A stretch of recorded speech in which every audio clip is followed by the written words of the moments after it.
Les Petits Enfants du Siecle is a novel which was written by Christiane Rochefort in 1961. In English, the title means The Little Children of the Century, and the novel is in fact a critique of French society at the time, which is something that we will see as this presentation progresses. By the end of this presentation, you should have a good sense of the text's overview, whilst also understanding why I chose this text to teach to a junior cycle group.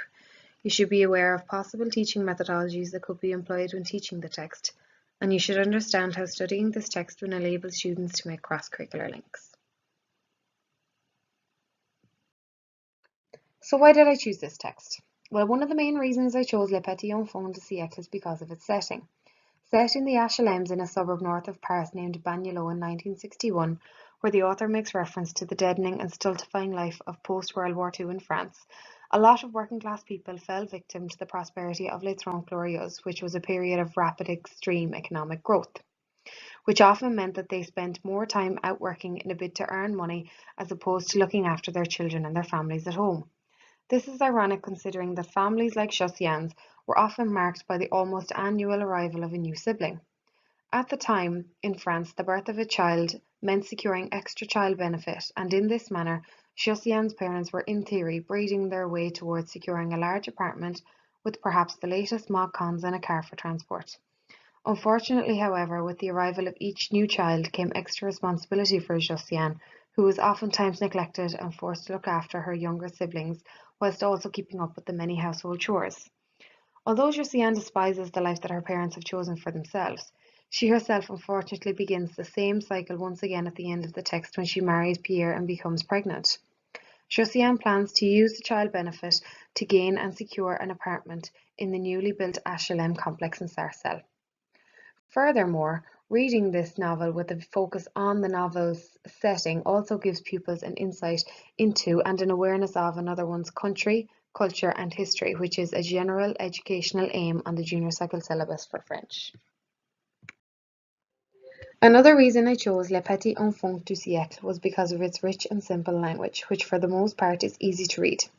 The author makes use of repetition throughout, with recurring words and phrases which make the text increasingly accessible as it progresses. Finally then, although the tense of the text continuously moves from the past tense to the present tense to the future tense throughout, the text is largely written in the past tense, particularly the passé composé, which is of huge importance in the junior cycle syllabus. Before I move on to the teaching methodologies that I have chosen, I will give you a brief overview of the text. The novel begins with the birth of Josiane, followed by the regular introduction of each of her 10 siblings. Considering that Josiane is both female and the eldest of 11 children, it is expected that she assumes the role of la petite maman, or the little mother in English, not only taking care of her younger siblings but also the household chores, whilst her father and her younger siblings alike exclude themselves from said chores. As Josiane becomes increasingly annoyed with the many excessive responsibilities thrust upon her, she finds solace in her most loyal companion, her little brother Nicholas, to whom she tells everything. One day she meets a 30-year-old Italian man named Guido with whom she falls in love.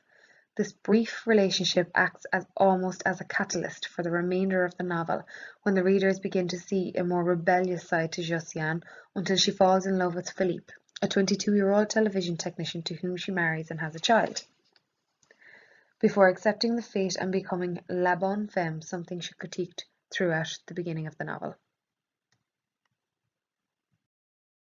The teaching methodologies that I have chosen involve group work, pair work, and individual tasks or activities.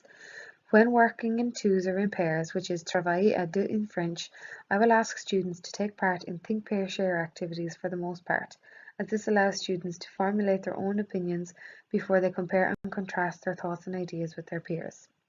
Students will identify difficult recurring words or themes in the text, analyze key moments, scenes, or characters in the text, and they will answer questions based on the text.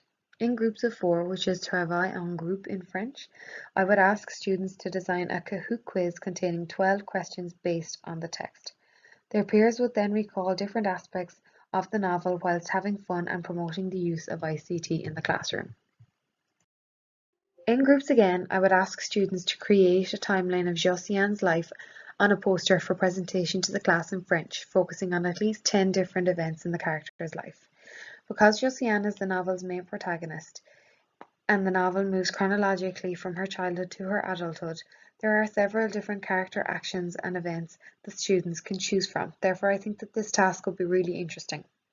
I would also ask students to use both text and images to portray the characters' feelings, emotions, actions, and ideas, moving upwards when Josiane is feeling happy, and perhaps dipping a little when she's becoming upset or unsettled. Students could also be asked to determine an alternative ending to Les Petits Enfants du Siecle, where Josiane breaks free of the limitations imposed upon her by her environment. This task can be completed using a placement activity or individually.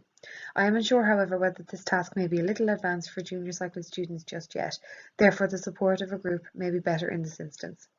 Individually then, because the novel is written from Josiane's perspective, I think it would be beneficial for students to write a diary entry from the perspective of some of the text's minor characters, for example Josiane's mother, Josiane's father, or some of her siblings. Students may be required to write an informal letter in their junior certificate exam. Therefore, I think that this task would help students to develop their informal writing skills in French. Finally, in order to flesh out some of the text characters, I would use a hot seating activity which develops students' social skills, their thinking skills, their self-confidence, their listening skills, their speaking skills, their self-esteem, and their imagination. I would pick students at random to assume the role of a given character from the text. Their peers will ask them questions in French to which they can only reply oui ou non until the class identifies the character. Considering that most of the methodologies that I would incorporate are active, students would be developing their communication skills whilst also developing the skill of working with others. Furthermore, completing tasks such as diary entries and alternative endings will require students to think critically and be creative whilst managing information and thinking. So what are some of the cross-curricular links I can find in Les Petits Enfants du Siecle? Firstly, one of the most striking aspects of this text for me were the forced and oppressive gender roles placed upon Josiane from the outset of the novel. In Josiane's house, the girls did the washing up, the cooking, and the cleaning, whilst the men turned a blind eye. Later on in the novel, however, it is refreshing to see that in the Lefranc household, gender roles and gender inequalities are nowhere to be found, with the men in fact doing the washing up, which is never something you'd see in Josiane's household. Although gender inequalities have become a thing of the past in most Western societies today, for the most part, students will study gender equality and/or gender inequality in both CSPE and history. Secondly, staying on the topic of gender roles in Les Petits Enfants du Siecle, this novel can link thematically in this manner to Dancing at Lunasa on the English syllabus and Gish on the Irish syllabus. Finally, if students were asked to create a timeline of Josiane's character, they would develop their numeracy skills in order to sequence the events.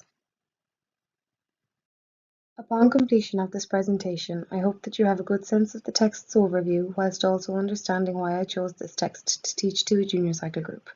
I hope that you are aware of the possible teaching methodologies that could be employed when teaching this text, whilst also understanding how studying this text will enable students to make cross-curricular links, thereby understanding that their education is interlinked.